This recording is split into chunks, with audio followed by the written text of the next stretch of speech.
वध, कुंभकर्णाचा वध. राक्षसवीर मारले गेले. रावणाला पराजयाची भीती वाटू लागली.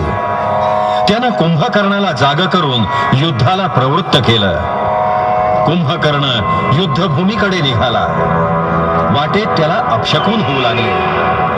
त्याच्या हातातील भाल्यावर गिधाड येऊन बसलं. त्याचा डावा डोळा लवू लागला.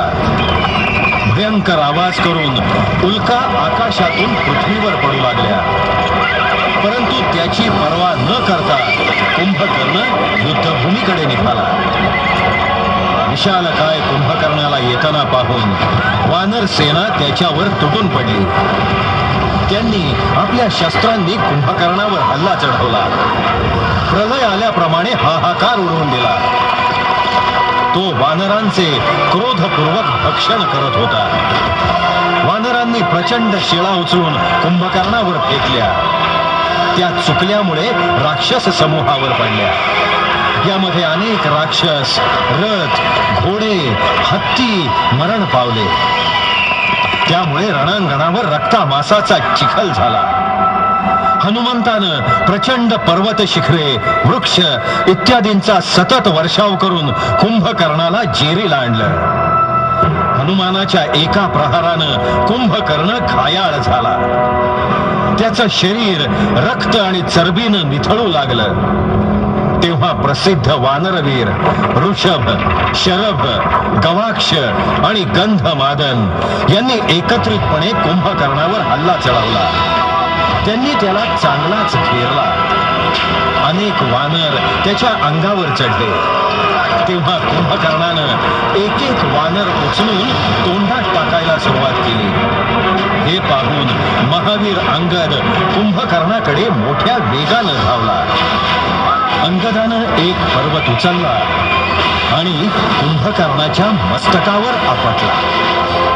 कुंभकर्णानं अंगदावर शूल प्रहार केला आणि तो सुग्रीवाकडे वळला. सुग्रीवानं एक पर्वत शिखर त्याच्या अंगावर फेकलं. त्यामुळे रागावून कुंभकर्णानं आपला शूल त्याच्यावर फेकला. हनुमंताने मध्ये येऊन शूल पकडून त्याचे 2 तुकडे केले. कुंभकर्णाचे तांडव पाहून लक्ष्मणानं क्रुद्ध होऊन त्याच्यावर बाणांचा वर्षाव केला आणि त्याच्या अंगावरील कवच नष्ट केलं. लक्ष्मणाच्या अद्भुत शौर्याची प्रशंसा करून कुंभकर्ण त्याला म्हणाला, लक्ष्मणा, तू आज कोणासमोर उभा आहेस हे तुला माहित आहे का? अरे, ऐरावतावरून आलेला इंद्रही माझ्या समोर टिकलेला नाही. तू आपल्या वीर्य, बल आणि उत्साहानं मला संतोष दिलास. मी तुझी दखल न घेता रामालाच ठार मारतो, म्हणजे तुम्ही सगळे मेल्यातच जमा व्हाल.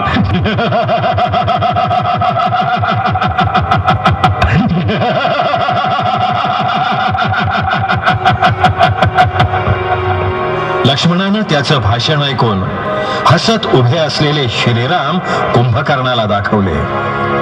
कुंभकर्ण रामाकडे धावला. श्रीरामांनी धनुष्याची प्रत्यंचा खेचली. या धनुष्याचा टणत्कार ऐकून कुंभकर्ण खवळला. श्रीरामांनी त्याला हाक मारली, कुंभकर्णा, मीच राम, राक्षस वंशाचा नाश करायला आलेलो आहे. त्यावर कुंभकर्ण गरजला, रामा, मला विरोध, कबंध किंवा खरं समजू नकोस. मी मारीचेही नाही आणि वालीही नाही. मी कुंभकर्ण आहे, कुंभकर्ण.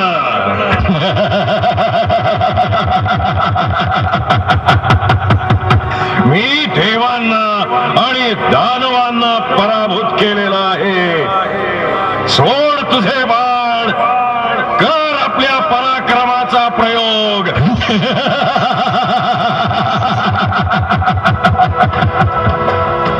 श्रीरामांनी कुंभकर्णावर अनेक बाण सोडले. वज्रासम बाणही त्याच्या शरीराला इजा करू शकले नाही. तेव्हा श्रीरामांनी रौद्रास्त्राचा प्रयोग करून बाण कुंभकर्णावर सोडला. त्या बाणानं कुंभकर्ण घायाळ झाला. वायव्यास्त्राची स्थापना करून बाण सोडला. त्या बाणानं कुंभकर्णाचा उजवा हात कापून टाकला.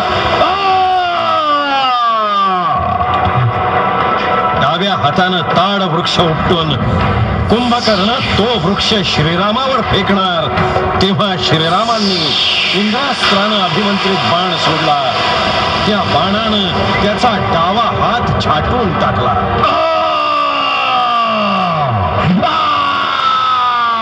श्रीरामांनी ब्रह्मदंड विनाशकारी काळासारखा भयंकर तीक्ष्ण बाण काढून कुंभकर्णाचं मस्तक उडवलं. तडफडू लागला. श्रीरामांनी 2 अर्धचंद्राकार बाण सोडले. त्या बाणांनी कुंभकर्णाचं अजस्त्र शरीर जमिनीवर कोसळलं आणि कुंभकर्णाचा वध झाला. आकाशातून हे सर्व दृश्य पाहणाऱ्या देवांनी श्रीरामांवर पुष्पवृष्टी केली.